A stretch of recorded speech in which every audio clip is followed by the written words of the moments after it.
How's it going, everybody? It's me, Shane, and I'm back to give you a Dragon Ball DAIMA episode review. And this episode is episode 5, Panzy. And before I go any further, please hit that like button, subscribe, and hit that notification bell so you'll be notified of more reviews just like this one. So I know it's been a while. Yeah, life be lifing, but I'm here. I'm back. You're gonna get. I promise for at least this season, anime season, you will at least get 4 videos a week. I still gotta fit in. Like, I gotta get back to Rurouni Kenshin, and I gotta find a way to fit in the Netflix stuff. Well, the Netflix anime, because that Mike Tyson fight was garbage. Anyway, remember last time when Goku saved the Majin girl, Majin person turned out to be a Majin girl, and we get the review, and it's this cute little girl. That's Panzy. She is the daughter of King Kadan of the Third Demon Realm. And it's funny because I called it pretty early on in the episode when she's like, well, I know the way to the castle. I'm like, oh, okay, that's the daughter. Very, very easy to see that's going to be the daughter. Especially the way she's like, Goku says she doesn't act much like a princess, which I can get what he's saying there. But she seems like a character that's like highly invested. She was, even in my notes here, she does 3 things to show that she's actually the daughter. She knows the way there. She defends the king because I believe Shin or Glorio, one of the two, was saying when they heard about Kadan was that he's like a mafia boss. I think it was Glorio. And she's like, no, he only steals from criminals and he only kills bad people. Which I'm like, okay, that's pretty interesting for Majins. Because even later on, when questioning Glorio's, technically that is in the next episode, but when questioning Glorio's sense of justice, right? Shin is like, man, that's pretty, pretty virtuous for a Majin. And this does seem kind of virtuous for a Majin because when we meet the king, he don't seem like an a-hole.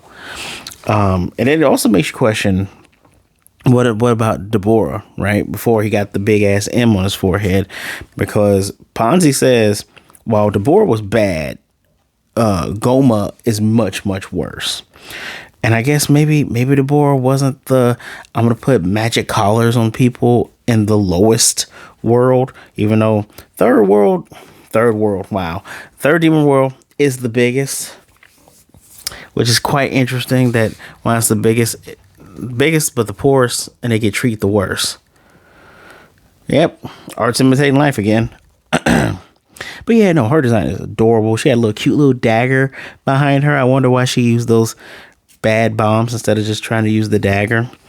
Her interaction with Goku feels like Dragon Ball Bulma and Goku, if not a little bit different, because Bulma is older than Goku, but kind of the relationship between him and Panzy is interesting. It's cute and I like it, right? Very nice friendship there.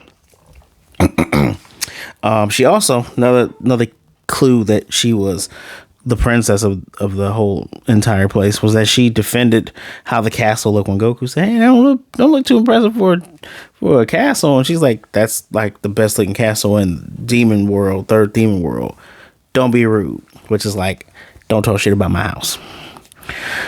Hold on here. She doesn't know what training is. When she asks about, how'd you get so strong and you're tiny, you're little, which initially they weren't going to tell her jack until she ends up taking over, leading them all the way there. But Goku's like, yeah, I was training. And I have a feeling that that's a subplot that'll probably be woven through the rest of this season. I don't know how long Daima's going to go for. Although Toriyama's not here anymore. But I want the series to continue. I want to see this. I want this to be seen to the end. But I can see that subplot being woven all the way through because she tells us that all Majins can do at least one form of magic. And her magic, she uses literally the force to lift a rock, right? Which we kind of see that in Dragon Ball. Like, when you see Vegeta do that and dirty fireworks make somebody explode, or when Cell was building the Cell Games ring, you see characters throw things with their mind. My mind. So I don't. In the next review, I'm going to get into a little bit about magic versus ki, but kind of seems the same here. So I can see Goku, training her up, being like, we got to get your mind in focus, because if memory serves me correctly, I'm trying to think, at the end of Z, was Goku 30? He was in his early 20s at the end of Dragon Ball proper. So in Z, he's 30. So he's like, I know in Super, he's in his 40s. No, I think he's in his 50s, like 40s or 50s, at least 50s. So he's somewhere between in his 30s and 40s here. He does have like that mentorship type of thing. Remember how he was at least towards in the Cell Games when he's like, all right, Gohan, this is how you do this thing. He does have that type of spirit. So I can see that happening. When asking if Goku can do other magic, he touches his tongue to his nose, and I instantly went, that's why Chi-Chi married him. Moving on, he acknowledges he has two names. He's Goku, but he's also Kakarot, because he says her name sounds funny. She says both of his names sound weird. It's cute. It's like Bulma. There's some other stuff in here, right? So when we're getting the view, I'll say the view of the castle. We see who is very, very obvious, the leader of like the king's guardmen or the king's army or whatever. And it's this woman Majin with pink or purple hair, because all their armor is interesting, because it's like half chest plates. Even the king, he's big, round, and rotund, but his armor is like half. It's kind of like he's wearing a loincloth, which third world is supposed to be the most savage, but I do find it interesting that they wear that kind of armor. But I want to know more about that character. That character didn't have any speaking lines. We see them at least 3 times in this episode. Once when she's showing Goku the grounds, and then the other one when she's, with the other warriors before they're about to take on Goku. More on that in a minute. I think we see her at the end when they're like waving them off. And we do see the castle, which she's like, no one's scary here. There's nothing too bad about this place, which kind of seems to be the truth, right? We see the kitchen area, which has the wolf type of Majin people and other people cooking. Their onions have eyes. We see the training grounds where I mentioned that Captain, a guard woman. They have different warriors, including like the guardsmen in the front. We have some of the guardsmen there and some other different types of Majin there, which is so funny when, they're like, wait, who's here? Glorio's like, it's me. Remember me, Glorio, bringing these people. And they're like, oh yeah. And then the princess just comes up and like, can y'all move? See, y'all being rude is why people think we like a mafia. I love the interaction because she's not mean. Like, she's not giving the whole typical mean princess thing. Granted, we learned some other information. Let me finish this. We have the farmers area, which again, those type of guards we saw in the front, we see in the farming area. It's interesting. In the third realm, those people's lifespans are 1,000 years. And she's like, it sucks. They take 9 years off of their life, even though, they only get 1,000. Goku's like, bro, ain't that enough? Like, I wish I had 1,000. Me too, Goku. Me too. And he's like, well, how old are you? And she's like, I'm 82, bruh. So in that world, when you're 82, you're still a kid, which is funny because when you think about things like fantasy, when it's elves and these characters mature that have long lifespans, they still are like adult looking when they get to human adult age. But here is like 82, still a kid, which even, she's like, yeah, you guys are kids too, except for Glorio. And we meet Mr. Large Onion Head Kadan, and we find out some cool stuff here. But he also offers Goku to marry Panzy if he beats Goma. Because he's like, Goma's evil. We got to get him out of here. Period. And Goku, unlike Dragon Ball Super Goku, he acknowledges his family. Meh. That's probably how some of y'all sound. Which, yeah, that he doesn't acknowledge his family. He's like, yeah, I'm already married and I got kids, so I can't get married to her. Even though Panzy was still going off like, yo, what you trying to marry me off for? He's like, when you get older. I'm like, when she get older, bro? She 82. Y'all live for 1,000 years. So what? When her being older is like, what, 200? 300? That's crazy. But we learned a couple things here, such as Kadan didn't go to Glorio. Glorio went to Kadan. And he said, you know, someone who beat Majin Buu, he can beat Goma. It's pretty interesting. Even Shin brings it up later, like, look, we find out, you know, he didn't go to the king. The king didn't go to him. He went to the king, and the king didn't even know that we were little. Because if he would have known about all that stuff going on, he would have known that we were small. And Goku's like, does that matter, though? Yes, Goku, it matters. Because if Glorio's going to stab you in the back, you probably want to know sooner rather than later. So, of course, the king needs to test out Goku's powers, needs to see if he's actually strong. And he tells his guardsmen, this guy's the strongest guy ever, strongest guy in all the world. So use your weapons, but no killing. And if anybody beats him, you get a raise. And Goku's like, all right, well, no guns. I don't need my power pole. I'm going to just fight y'all with my fist. And Shin's like, you sure? Because, you know, they look like some seasoned warriors down there. He's like, yeah, no, I got it. And I kind of like this Goku because we come off of the heels. This is coming off of the heels of Grand Old 1997, 1999, where he beat Kid Buu. I'll bet with some help from the world, but still beat Kid Buu. He's freaking strong. And while he's been reduced to this little size, he's been working on that the whole time. He's like, I had to fly a little bit more, figure out how my body works, learn my reach. And here he's just like, no, I don't know. I'll be okay. And in terms that the kids use, he bodies these people. He whoops their ass, y'all. He whoops their ass. He is going through.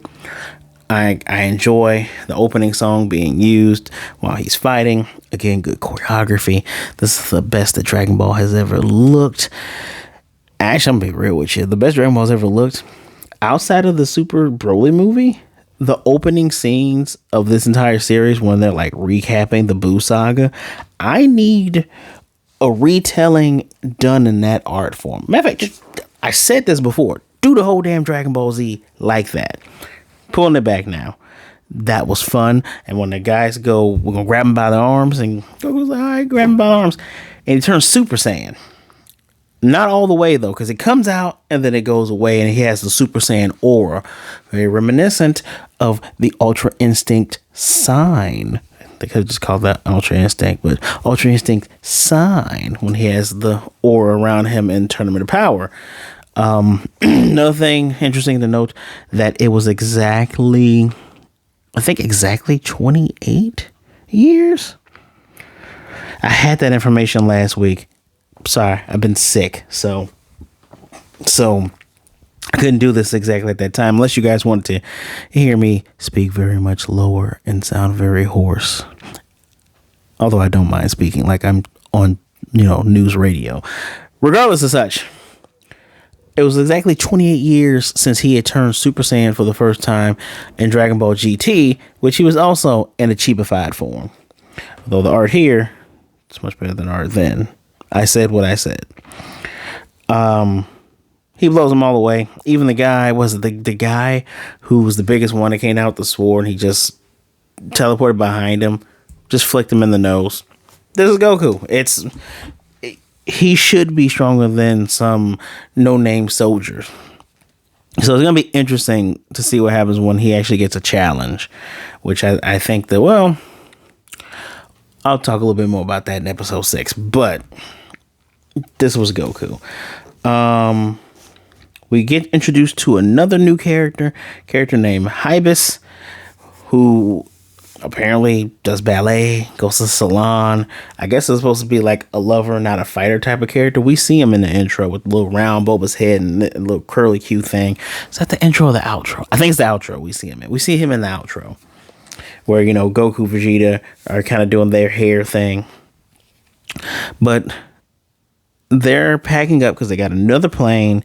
They got to go. They're going to go get the Dragon Balls because Goku's like, yeah, I want to fight the Tagamis.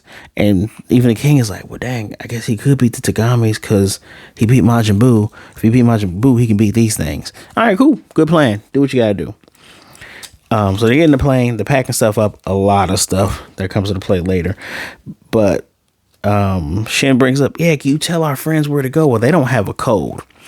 And as a matter of fact, they have to fiddle with this plane because since it's not the same plane that, you know, that Glorio had before, they got to change the code up a little bit.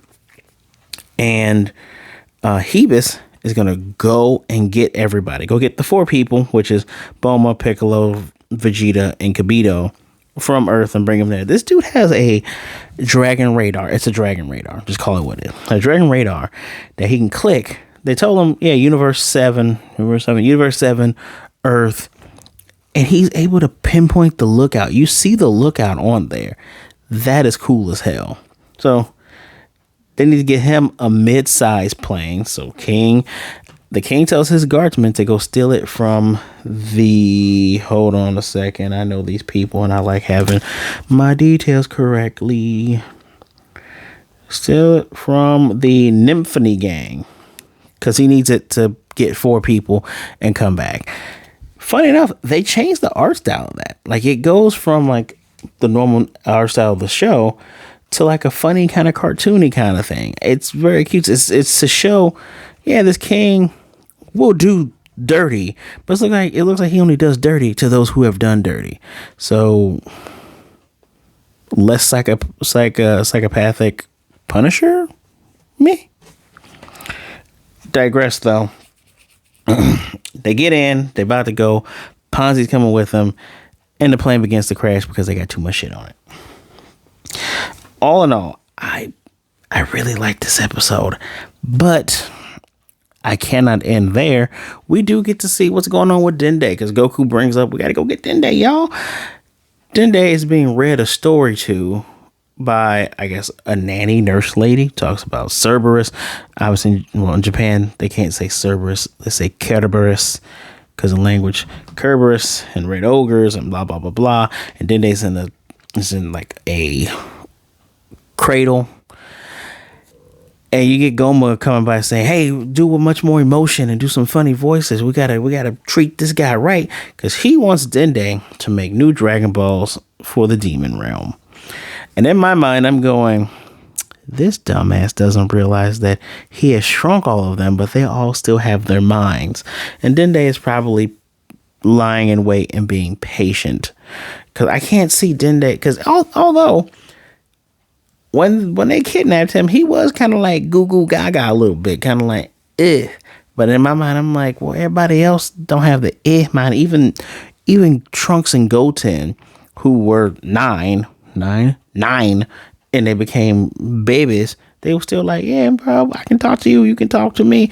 Why wouldn't Dende be able to talk? I don't know. Yeah, I don't know. So this episode's good. This is fun. Yeah, it was 28 years looking at my notes here. Very, very fun. Initially, I said 4 out of 5.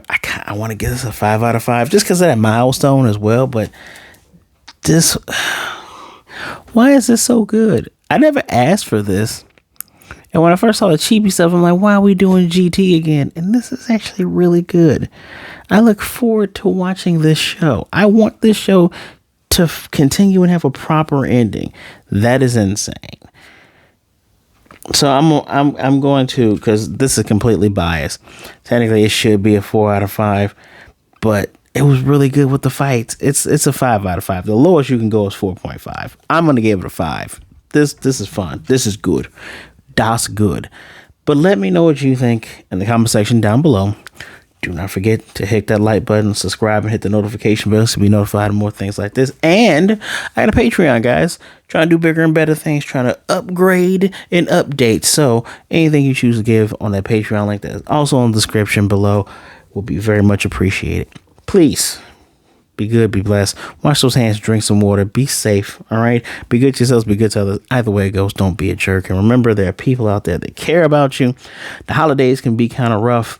Reach out to somebody. There are people out there that would rather talk to you today than to miss you and mourn you tomorrow. All right. And you know what? You want to get in contact with me? My social medias are down below. I'm doing a little bit better getting on them. I'm going to probably be adding a couple more on there because there are certain social medias that are just stupid and toxic at the moment. So just got to update more of my stuff. So contact me, send me a message, say hi, and tell me, are you enjoying Dragon Ball DAIMA? If that's where you're coming from, tell me you came from this episode or this review. As always, guys, I can't wait to talk to you later. You will see episode 6 review tomorrow, which will be entitled Lightning. All right. Until next time, my wish is I'll see you tomorrow.